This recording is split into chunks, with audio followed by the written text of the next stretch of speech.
Bonsoir les amis, j'espère que vous allez bien. C'est le général Alligator. J'ai reçu un message intéressant en inbox d'un de mes abonnés qui me disait Général, je suis aux États-Unis. Et cela fait un mois que je suis aux États-Unis. J'avais été invité par une amie que je considère ou que je considérais déjà comme une sœur. Je suis arrivé, je me suis installé chez elle. 2 semaines après, bon, les toutes premières semaines, les toutes premières 2 semaines, tout se passait bien. Je venais à peine d'arriver, on se demandait des nouvelles et tout et tout. Mais après 2 semaines, les choses ont commencé à changer. Je commençais à me rendre compte que ma présence la gênait énormément avec son mari. Du genre où, lorsque je me lève, je me réveille et qu'elle se réveille également. C'est à peine si elle répond à mon bonjour. Je commençais à me sentir un peu mal à l'aise. C'est-à-dire, je sentais une pression qui ne disait pas son nom. Lorsque je suis en train de dormir et que je sais elle vient à peine de se réveiller, je suis obligé de me réveiller parce que la propriétaire de la maison est déjà debout. Je suis obligé de me réveiller pour aller chercher à aider. Il dit, même si elle-même, elle ne m'a pas encore parlé, mais je sens que je gêne énormément et général, je ne sais pas quoi faire. Alors j'ai répondu à mon abonné, je lui ai dit, c'est ça les États-Unis. Tu ne peux pas faire autrement. Quand on vit chez quelqu'un, tu fonctionnes au rythme de la personne. Ne cherche pas à fonctionner à ton rythme. Ne fais pas du genre, tu arrives dans une maison où les gens sont croyants, mais toi tu viens avec tes pratiques. C'est vrai qu'on peut respecter les obédiences de tout un chacun, mais au moins, faut pas gêner les autres. Faut pas chercher à gêner les autres. C'est toi qui es arrivé, c'est toi qui es chez eux. C'est toi qui arrives dans une maison où personne ne fume, mais toi tu fumes dans la maison. Les enfants courent par-ci par-là, mais tu fumes. Tu es cloîtré dans le divan en train de fumer. Ce n'est pas normal. Tu vis chez quelqu'un. Quand tu seras chez toi, les gens vont s'adapter à ton rythme. Mais c'est toi qui vis encore. C'est toi qui demandes encore. Ta main est encore comme ça. La chose la plus difficile ici aux États-Unis, c'est le toit. Lorsque vous avez un toit, c'est déjà une bénédiction et il ne faut pas cracher sur cette bénédiction-là. Celui qui arrive à vous offrir un toit vous aime énormément. On sait à quel point beaucoup de gens dorment dans la rue ici.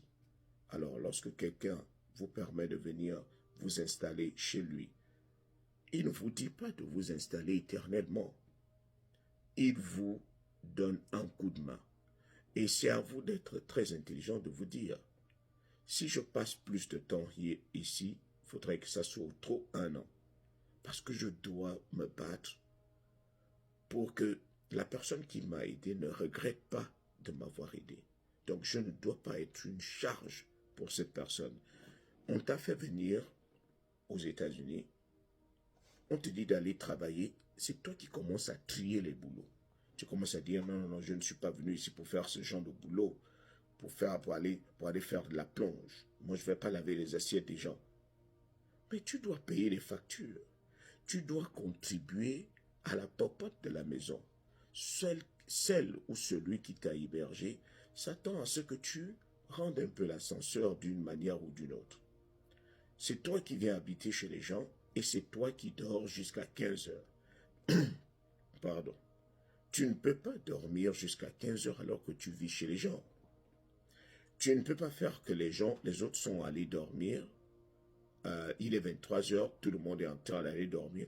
Toi, tu regardes encore la télé jusqu'à 3 heures, 4 heures. C'est comment? C'est pas toi qui payes la facture d'électricité.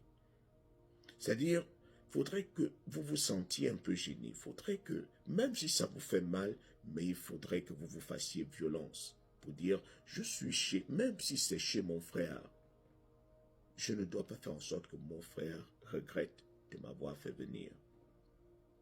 Donc, tu te débrouilles à chercher un boulot, à économiser et à faire en sorte que au plus, si tu dépenses plus de temps là-bas, c'est 1 an.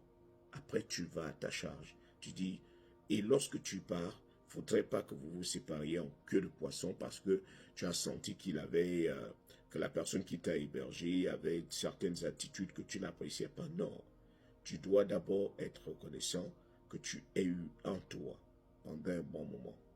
Même si la personne, parce que je sais qu'à un moment donné, la personne va se sentir frustrée, va te cracher toutes les vérités. Parce que ce n'est point facile d'accueillir quelqu'un dans sa maison. Le marché que tu faisais chaque semaine, tu commences à le faire tous les 2 jours. Parce que vous avez reçu une nouvelle bouche dans la maison. Mais quelqu'un qui refuse de travailler, quelqu'un qui refuse de participer à la popote, qui se dit, de toute façon, je suis chez mon frère. Tu as le droit de m'héberger. Il n'a aucun droit, même si c'est ton frère. C'est parce qu'il t'aime. Mais pour que toi aussi, pour qu'il sache que toi aussi tu l'aimes, il faut que tu arrives à t'en sortir et à aider les autres. La vie n'est pas facile ici. Ce qu'on fait chez nous, on ne peut pas le faire ici. Parce que l'hébergement coûte tellement cher. Le loyer ici augmente chaque mois. Donc lorsque quelqu'un t'offre son toit, il t'aime. Même si tu dors sur le canapé, même si tu as posé la moquette, tu as posé le blanket, la couverture au sol, tu dors, c'est un avantage. Tu as là où dormir, la pluie ne te mouille pas, le soleil ne te brûle pas. Bats-toi. Tu arrives ici, ne cherche pas à te mettre en affront avec celui qui t'a hébergé. Si tu vois que les conditions dans lesquelles on est en train de t'héberger ne te plaisent pas trop, bats-toi vite pour que tu sortes de là. Et avant de partir, dis merci à celui qui t'a offert un toit. Merci pour tout ce que tu as fait. Même si dans ton cœur, ça t'a fait mal que tu sois un peu maltraité, mais au moins, tu as été reconnaissant. Ce n'est pas facile d'accueillir quelqu'un chez lui.